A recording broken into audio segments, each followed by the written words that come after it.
Hello बच्चों, क्या हाल चाल, कैसे चल रही है पढ़ाई। तो आज के इस वीडियो में हम लोग कंटिन्यू करने वाले हैं IIT JEE 2010 का पेपर 1 और इसमें हम लोग सॉल्व करने वाले हैं सेक्शन 4 जो कि एक इंटीजर टाइप क्वेश्चन है। तुम्हारे स्क्रीन के सामने एक क्वेश्चन आएगा। सबसे पहले उस क्वेश्चन को तुम्हें खुद से ट्राई करने का है।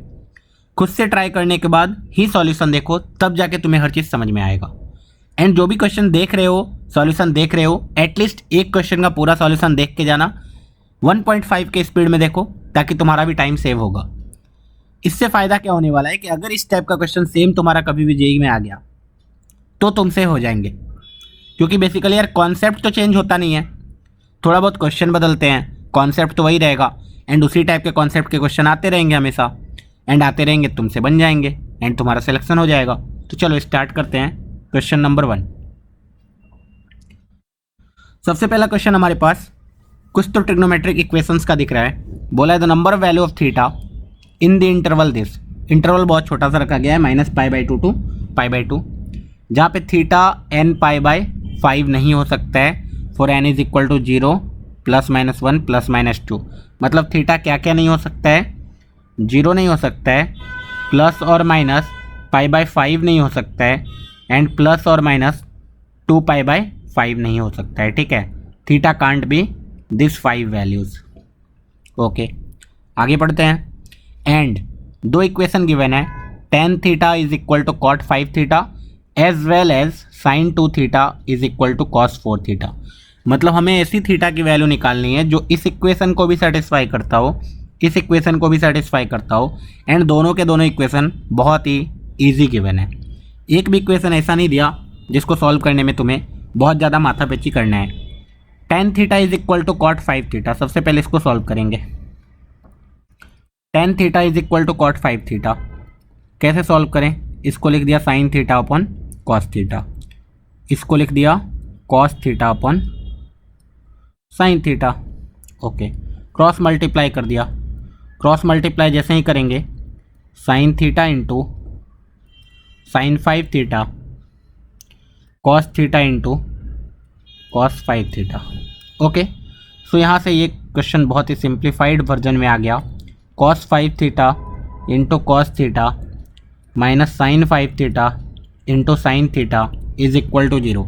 इसको देख के तुम्हें एक फार्मूला याद आ जाना चाहिए, cos A cos B minus sin A sin B which is equal to cos A plus B। 5 theta plus theta = 6 theta की वैल्यू 0। cos 6 theta = 0। अब cos थीटा = 0 का सॉल्यूशन लिखने आना चाहिए तुम्हें। cos थीटा 0 किधर होगा? या तो तुम ऐसे 2nπ प्लस और माइनस π/2 वाला फंडा यूज़ कर रहे हो, होता है ना, 2nπ प्लस और माइनस अल्फ़ा, जहाँ पे अल्फ़ा की वैल्यू π/2 पे 0 होगा। या फिर तुम डायरेक्टली ये सोच रहे हो कि भाई ये y एक्सिस पे cos थीटा 0 हो जाएगा, y एक्सिस पे cos थीटा 0 हो जाएगा, है ना, एंड sin थीटा 1 हो जाएगा। सिमिलरली x एक्सिस पे sin थीटा 0 हो जाएगा। y एक्सिस पे जो भी एंगल बनेगा वो हमेशा 2n + 1 π/2 टाइप बनेगा। तो यहाँ से डायरेक्टली आई कैन से कि 6 theta will be equal to 2n + 1 odd multiple of π/2। जितने भी ऑड मल्टीपल ऑफ π/2 होंगे सब पे cos थीटा 0 होता है। इसका मतलब थीटा की जो वैल्यू है 2n + 1 π/12 टाइप है। ओके, तो थीटा की एक एक करके वैल्यू डालना शुरू करते हैं। जहाँ पे n की वैल्यू क्या है? इंटीजर है। n की वैल्यू इंटीजर है, वी कैन डायरेक्टली सी कि भाई ये π/5 2π/5 टाइप का चीज़ यहाँ पे आएगा ही नहीं कभी। ठीक है, n की वैल्यू जब 0 डालेंगे तो ये π/12 बनेगा। जब 1 डाल देंगे तो 3π/12 बनेगा। 3π/12 कितना होता है? π/4। जब 2 डालेंगे तो 4 + 1 5π/12 बन जाएगा। ओके, जब 3 डालेंगे तो 6 + 1 7π/12। अच्छा, 7π/12 एंड π/2, π/2 तक ही जाना है ना, हमें माइनस π/2 से π/2 के बीच में ही जाना है। तो वी कैन क्लियरली सी कि भाई 6π/2 ही π/2 हो जाता है। 6π/12 होता तभी π/2 हो जाता है, तो ये तो बड़ा हो गया π/2 से। सिमिलरली माइनस में चले जाते हैं, जब n = -1 डालेंगे तो ये -π/12 बन जाएगा। जब n = -2 डालेंगे तो -4 + 1 डेट इज़ -3π/12 बन जाएगा। n = -3 डालेंगे तो -6 + 1 -5 π/12 बन जाएगा। Then n is equal to -4 डालेंगे तो -7 π/12 जो कि नहीं चाहिए। तो यहाँ पे इतनी सारी वैल्यू आई जिसके लिए पहला वाला इक्वेशन सेटिस्फाई करेगा। एंड एक भी आंसर हमारे इसमें नहीं है, दिस मीन्स अभी रिजेक्शन नहीं होगा। सेकेंड इक्वेशन को सॉल्व कर लेते हैं। sin 2θ is equal to cos 4θ। sin 2θ is equal to cos 4θ। अब इसको कैसे सॉल्व करें यार? या तो सबको एक साइड ले जाके cos c plus cos d sin c plus sin d cos c minus cos d sin c minus sin d लगाओ, लेकिन यहाँ पे एक cos में एक sin में, तो वो लगाना उचित नहीं होगा। अगर हम लोग π/2 माइनस थीटा भी कर दे, मतलब साइन को लिख दे cos of π/2 minus 2θ and then cos c minus cos d लगा दे, लगा तो सकते हैं, उसमें कोई दिक्कत नहीं है। एक और तरीका बहुत ही आसान हो सकता है, cos 4θ है, यहाँ 2θ है, यहाँ 4θ है, इसका जस्ट हाफ इधर लिखा हुआ है, ठीक है। 2θ को एक समय के लिए a समझो तो ये 2a लिखा हुआ है। एंड cos 2a का मस्त फार्मूला है, दो फार्मूला है। साइन में कन्वर्ट करना है तो 1 माइनस साइन स्क्वायर है ना। देखो 1 plus cos 2θ is equal to 2 cos square theta होता है, and 1 minus cos 2θ is equal to 2 sine square theta होता है। क्लियरली? तो यहाँ से cos 2θ का फॉर्मूला हमने लगा दिया एंड cos 4θ को लिख दिया 1 minus 2 sine square theta, theta की जगह 2θ, एंड ये लिखा हुआ है साइन 2θ। सिंपल हो गया। अब ये देखो साइन 2θ में एक क्वाड्रेटिक बन गया, sine square 2θ into 2 plus sine 2θ minus 1 is equal to 0। Sine 2θ की वैल्यू निकालेंगे यहाँ से, साइन 2θ की वैल्यू आएगी -1 प्लस और minus b square 1 minus 4ac divide by 2a, तो ये आ गया -1 प्लस और माइनस 3/4, तो -1 माइनस 3 -4/4 एक आया एंड एक आया -1 प्लस 3 डेट इज़ 2/4। तो यहाँ से ये आ गया, एक -1 आया, एक 1/2 आया। इसका मतलब sine 2θ will be equal to -1 या फिर sine 2θ will be equal to 1/2। Okay, यहाँ से भी सॉल्यूशन निकाल लेंगे, बहुत ही आसान है सॉल्यूशन निकालना। क्या निकालना था? साइन 2θ इज इक्वल टू -1, मतलब sine 2θ is equal to -1, basically sine theta is equal to -1। Sine theta is equal to -1 तो इस एक्सिस पे होता है ना। ये लिखा हुआ है 4n - 1 π/2, ये 4n - 1 π/2 होता है। So basically theta will be equal to 4n - 1 π/4। Okay, अब यहाँ से n की वैल्यू पुट करते चलो, आंसर निकालते चलो।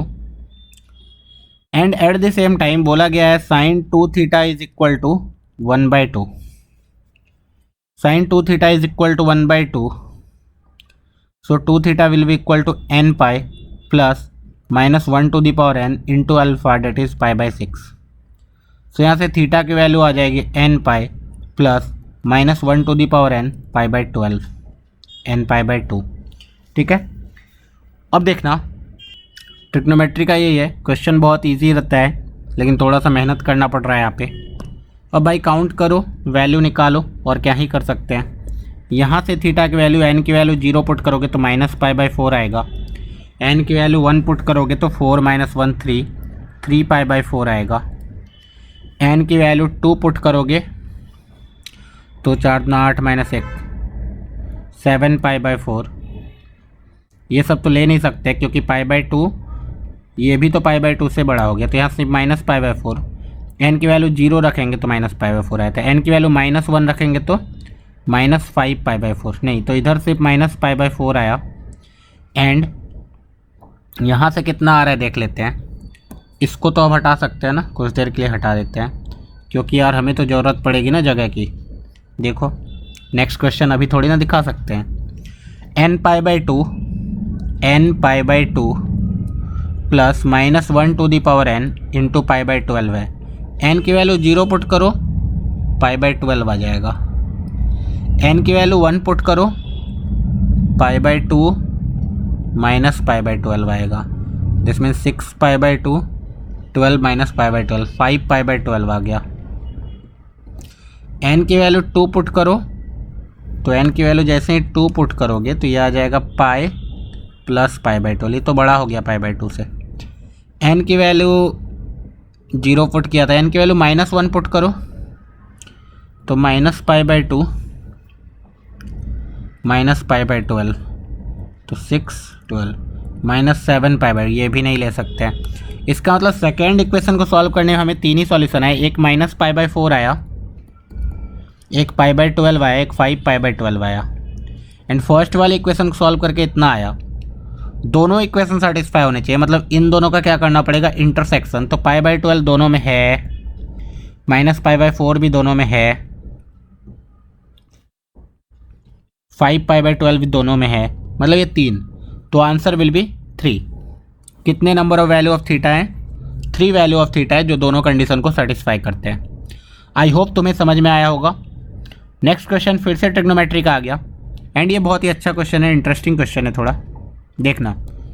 The maximum value of the expression this 1 something लिखा हुआ है ट्रिग्नोमेट्री में। अब देखो यार 1 समथिंग मतलब इसका मैक्सिमम वैल्यू चाहिए, तो मतलब क्लियर इंडिकेशन है कि इसकी मिनिमम वैल्यू चाहिए। Minimum value of sine square theta plus 3 sine theta into cos theta plus 5 times cos square theta, है ना। Sign square theta plus 3 times sine theta into cos theta plus 5 cos square theta. इसकी हमें minimum value निकल जाएगी ना, तो 1 इसकी maximum value निकल जाएगी। इसकी मिनिमम वैल्यू फाइंड आउट कर लेते हैं, बहुत ही आसान हो जाएगा। कैसे निकालेंगे देखो, a sine theta plus b cos theta, I hope तुम्हें याद होगा। a साइन थीटा प्लस और माइनस b कॉस थीटा का जो maximum value and minimum value होता है वो निकालना बहुत ही आसान होता है। Minus of a square plus b square का रूट से plus of a square plus b square के रूट तक। ओके, तो इसी को ट्राई करेंगे। क्या इस फॉर्म में आ जाएगा? हाँ, बहुत ही आसानी से आ जाएगा। Sine theta into cos theta को साइन 2 थीटा बाई 2 लिखा, तो 3/2। क्या ये सारे साइन 2 थीटा में कन्वर्ट हो जाएंगे? हो जाएंगे। साइन स्क्वायर थीटा और यहाँ 5 कॉस स्क्वायर थीटा है ना, तो इसको 1 कॉस स्क्वायर थीटा रख लो, 4 कॉस स्क्वायर थीटा अलग कर लो। इससे क्या होगा, sign square theta plus cos square theta 1 आ जाएगा, प्लस 4 कॉस स्क्वायर थीटा। अच्छा, अभी तुरंत थोड़ी देर पहले पढ़ा हमने कि 1 plus cos 2 theta is equal to 2 cos square theta. तो इसका 2 गुना दोनों side, so 1 plus 3/2 sine 2 theta plus 4 cos square theta को 2 प्लस, है ना, 2 प्लस 2 कॉस 2 थीटा। तो 1 प्लस 2 3 आ गया, 3/2 साइन 2 थीटा 2 कॉस 2 थीटा। इसकी मैक्सिमम मिनिमम दोनों आ जाएगी, 3 plus root under 9/4 plus 4, 16 plus 9 कितना आ रहा है, 3 प्लस 16, 4 चौका 16 प्लस 9 25/4, तो 5/2, है ना, 5/2। तो ये कितना आ गया देखो, ये तो आ गया मैक्सिमम वैल्यू। हमें मैक्सिमम थोड़ी ना चाहिए, हमें तो मिनिमम चाहिए। मिनिमम इज इक्वल टू कितना आ जाएगा, 3 minus root over a square plus b square, जो कि 5/2 है। तो 3 दूना 6, 6 माइनस 5 1/2। मिनिमम वैल्यू 1/2 आई, मैक्सिमम वैल्यू अब लिख लिया है तो निकाल ही देते हैं। 6 + 5 11/2, मतलब वो जो ट्रिग्नोमेट्री वाला ये एक्सप्रेशन लिखा हुआ था, इसका मैक्सिमम वैल्यू आएगा 11/2, मिनिमम वैल्यू आएगी 1/2। इसका मतलब क्लियर है, इसकी मिनिमम वैल्यू 1/2, तो इसका reciprocal that is 2, hence maximum value is 2। चलो नेक्स्ट क्वेश्चन पे मूव करेंगे। अगला क्वेश्चन हमें क्लियरली दिख रहा है, वेक्टर्स एंड 3D का आ गया। ठीक है, वेक्टर्स को सॉल्व करेंगे। हमारे पास दो वेक्टर्स गिवन है, A and B are vectors in the space. इस वेक्टर्स को जैसे ही ध्यान से देखा हमने, हमें पता चला ये तो यूनिट वेक्टर लिखा हुआ है, क्योंकि I cap minus 2 J cap, इसका मॉडुलस होगा √5 एंड √5 से डिवाइड कर दिया। This means modulus of A is 1। B vector भी यूनिट वेक्टर ही गिवन है, 2 स्क्वायर 4, 3 स्क्वायर 9 प्लस 1 14, √14 से डिवाइड कर दिया। दिस मीन्स मॉड बी भी 1 ही है, मतलब यूनिट वेक्टर गिवन है ए और B. Then the value of this, ये वाला एक्सप्रेशन का वैल्यू कितना होगा।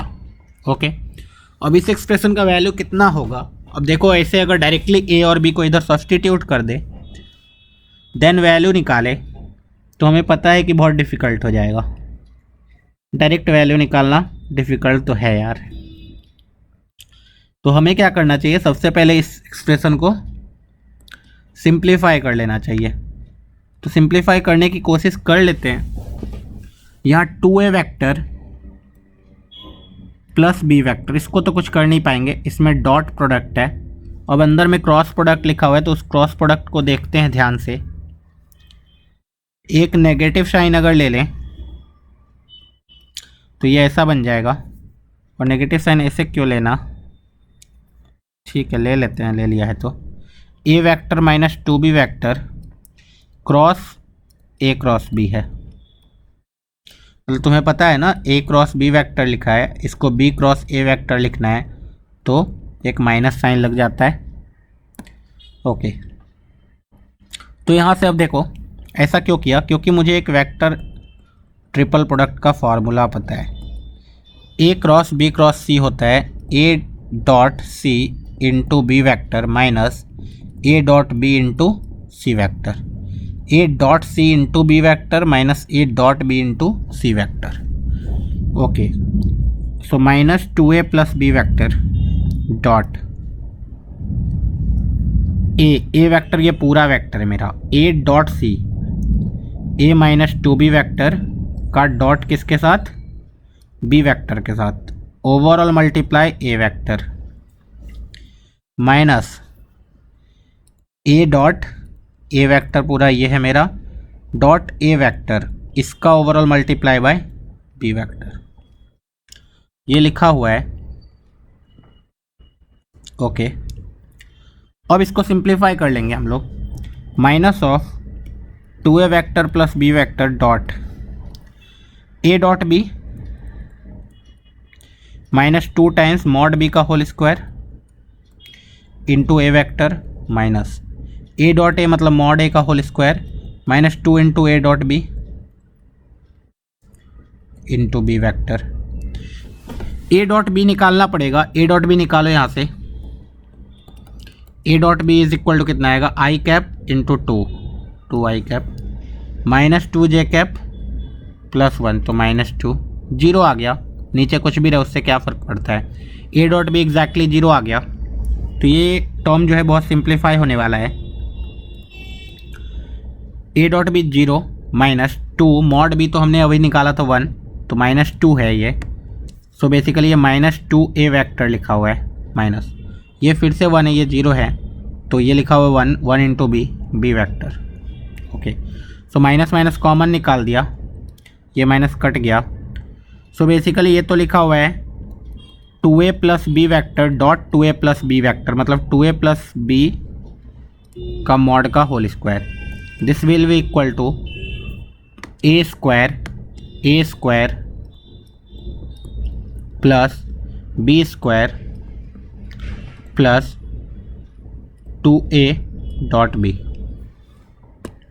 ये तो चला गया 0 को, ये 4 है, ये 1 है, ये 5 हो गया। मतलब हमें वेक्टर रखने की कहीं ज़रूरत भी नहीं पड़ी, ये डायरेक्टली सिंप्लीफाई होकर आंसर 5 आ गया। कुछ मेहनत नहीं लगा इसमें, तो ये बहुत ही आसान क्वेश्चन बन गया। मतलब ये लोग बस देख रहे थे कि तुम्हें वेक्टर ट्रिपल प्रोडक्ट आता है या नहीं, बेसिकली वेक्टर्स को सिंप्लीफाई करने आता है या नहीं। ठीक है, चलो अगले सवाल पे चलते हैं। अगला सवाल है हमारे पास, the line this is a tangent to the hyperbola this.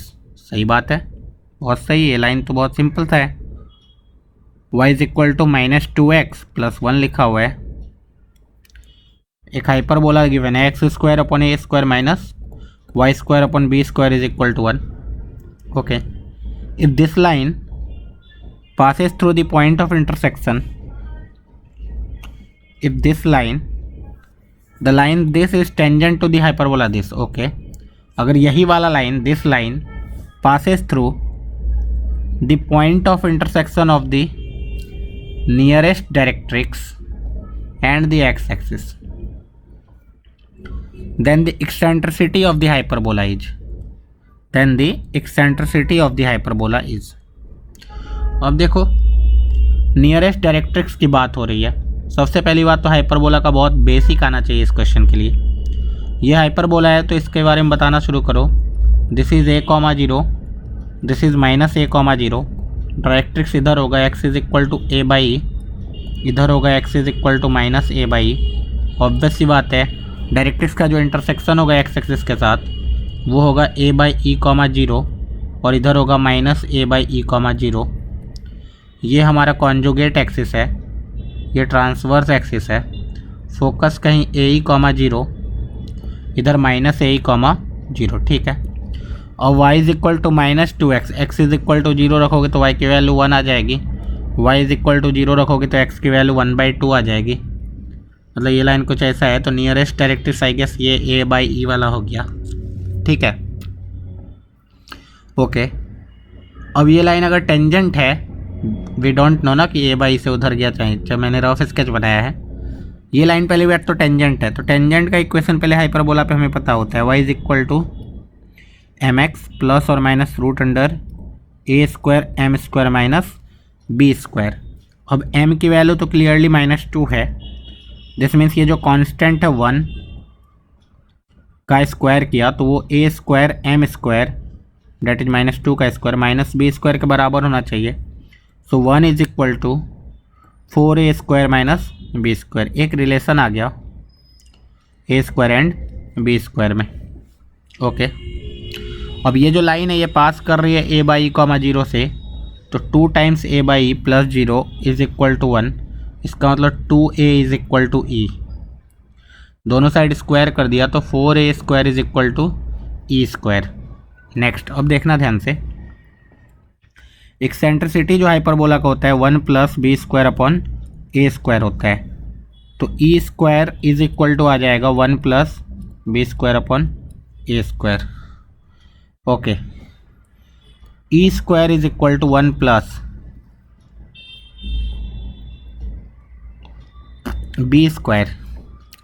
देखो तो वहाँ से बी स्क्वायर कितना आएगा, B square will be equal to 4a square minus 1, 4a square minus 1 upon A square. E square is equal to 1 plus 4a square को तो E square लिख दिया -1 डिवाइड बाय इसको लिख दिया ई स्क्वायर बाय 4। ओके, यहाँ से E square में सब कुछ आ गया। E square is equal to 1 plus 4e square minus 4 divide by e square. Okay, so e square से मल्टीप्लाई कर दिया तो e to the power 4 is equal to E square plus 4e square minus 4। So यहाँ से clearly we can see e to the power 4 is equal to 5e square minus 4। So e to the e square का whole square minus 5e square plus 4 is equal to 0। We can clearly see e square -1 into e square minus 4 में ये factorise हो जा रहा है, right. So e square is equal to 1, 4। So E will be equal to 1, 2. We know E can't be 1. Eccentricity hyperbola का 1 नहीं होता है। सो एक्सेंट्रिसिटी हाइपरबोला का कितना हो जाएगा, 2 हो जाएगा। हाइपरबोला का एक्सेंट्रिसिटी कितना हो जाएगा, 2 हो जाएगा। एक्सेंट्रिसिटी 1 किसका होता है वैसे बता दो नॉलेज के लिए बस।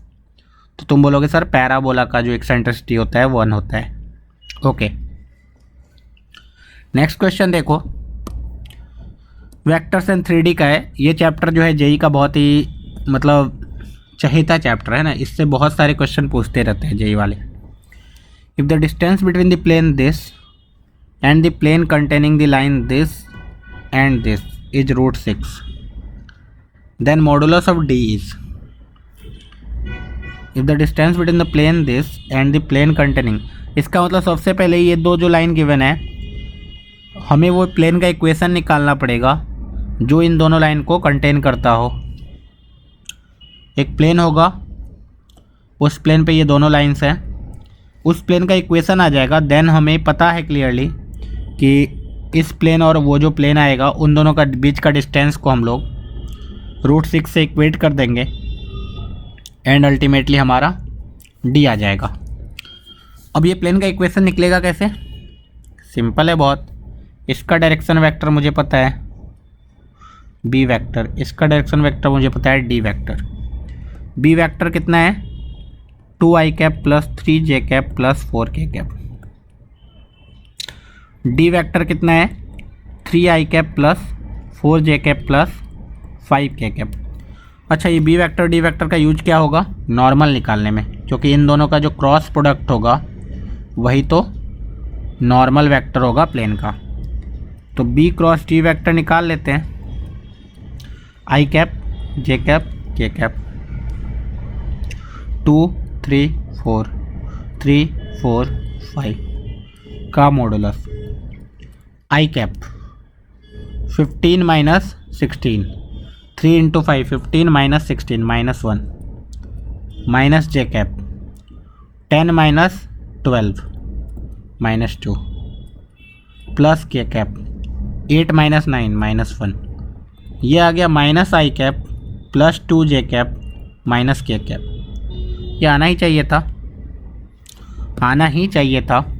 अब हमारे पास जो प्लेन आएगा वो आएगा -x plus 2y minus z is equal to some constant k।